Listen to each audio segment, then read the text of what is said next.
गांव के कोने में एक पुरानी मगर सुंदर मस्जिद थी। उसकी सफेद दीवारों पर हल्की हल्की दरारें थीं, लेकिन जब सूरज की रोशनी उन दीवारों पर पड़ती तो वो चमक उठती थीं। इसी मस्जिद में हर सुबह और शाम बच्चों की चहचहाहट सुनाई देती थी। इस गांव में रहने वाला एक नन्हा बच्चा था जिसका नाम फातिहा था। फातिहा सिर्फ 7 साल का था, लेकिन उसके मन में बहुत से बड़े सपने पल रहे थे। उसकी मां हमेशा उसे सफेद कुर्ता पाजामा पहनाकर उसके सिर पर एक साफ सुथरी टोपी रखती और फिर उसे मस्जिद भेज देती। फातिहा के गांव की मस्जिद में एक बहुत अच्छे उस्ताद थे जिनका नाम मौलवी साहब था।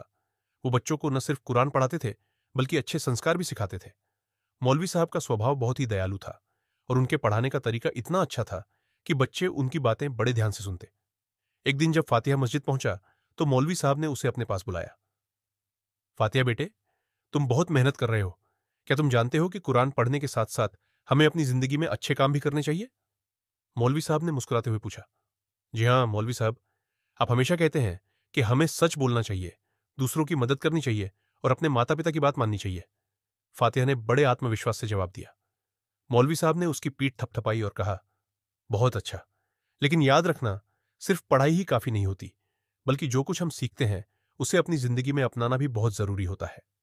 उस दिन के बाद से फातिहा ने ठान लिया कि वह हमेशा अच्छे काम करेगा।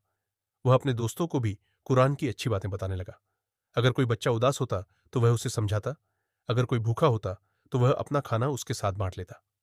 गांव के लोग फातिहा को बहुत पसंद करने लगे थे। वे अक्सर उसकी मां से कहते, तुम्हारा बेटा तो बहुत नेक दिल है, अल्लाह उसे खूब बरकत दे। समय बीतता गया और फातिहा ने न सिर्फ कुरान अच्छी तरह याद कर ली, बल्कि अपने अच्छे स्वभाव से सबका दिल भी जीत लिया। एक दिन जब गांव में बाढ़ आई तो फातिहा ने अपने दोस्तों के साथ मिलकर गांव वालों की बहुत मदद की। किसी के घर में पानी भर गया था तो किसी की फसल बर्बाद हो गई थी। फातिहा ने मस्जिद में बच्चों को इकट्ठा किया और सबने मिलकर बाढ़ पीड़ितों के लिए खाना और कपड़े इकट्ठा किए। मौलवी साहब ने जब यह देखा तो उनकी आंखों में खुशी के आंसू आ गए। उन्होंने फातिहा को गले लगाते हुए कहा, बेटे, तुमने साबित कर दिया कि असली पढ़ाई वही होती है जो हमें अच्छे इंसान बनाती है। अल्लाह तुम्हें हमेशा तरक्की दे। उस दिन के बाद फातिहा गांव का सबसे प्रिय बच्चा बन गया। मस्जिद में उसकी मासूम हंसी और नेक दिली की कहानियां हर बच्चे के लिए मिसाल बन गई। सीख, ये कहानी हमें सिखाती है कि ज्ञान का असली उद्देश्य सिर्फ किताबें पढ़ना ही नहीं होता, बल्कि अपने व्यवहार से दूसरों की मदद करना और अच्छे इंसान बनना सबसे महत्वपूर्ण है।